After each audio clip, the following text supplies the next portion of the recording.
John here, Hot Rods in the Woods. Once again working on the dart today. My back was kind of tore up from working underneath that dash all day yesterday, figuring out stuff. So today, I'm back at it. What I'm doing today is, I'm butchering a dashboard where the old radio was. You can see they've already drilled some holes, but we're putting a single DIN radio in there.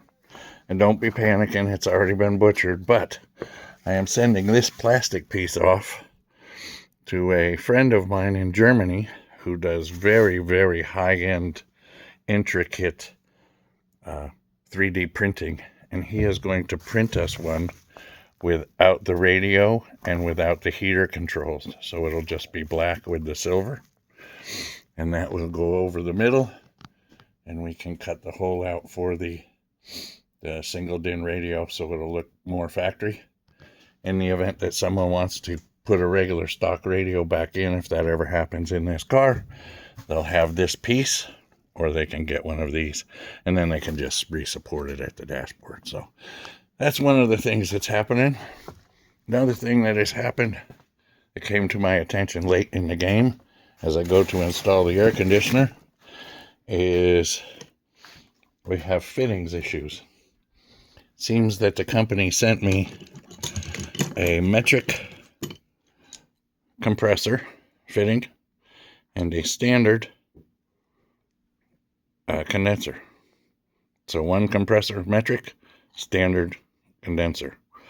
So the problem is one is basically 5/16 and the other is 3/8. So I have to find a fitting to adapt the two hoses together, which I have done. So I'll be going ahead and getting the air conditioner installed. I was going to install an AC and heat unit.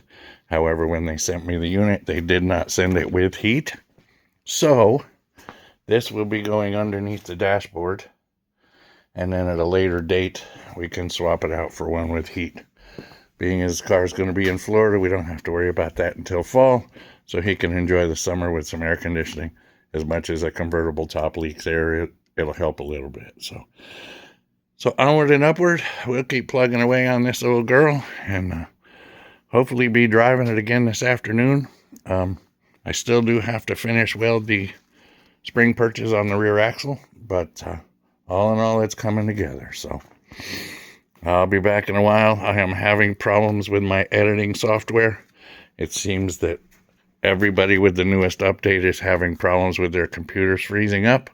So I'm just going to do some 2, 3, 4 minute videos just to keep everybody interested in what's happening in this fine unit. And we'll be getting back to editing a decent video here in a bit. Thanks for watching. Don't forget to like and subscribe. I know I've been kind of like a patchwork quilt lately, but we'll get back on it here soon. Bye for now.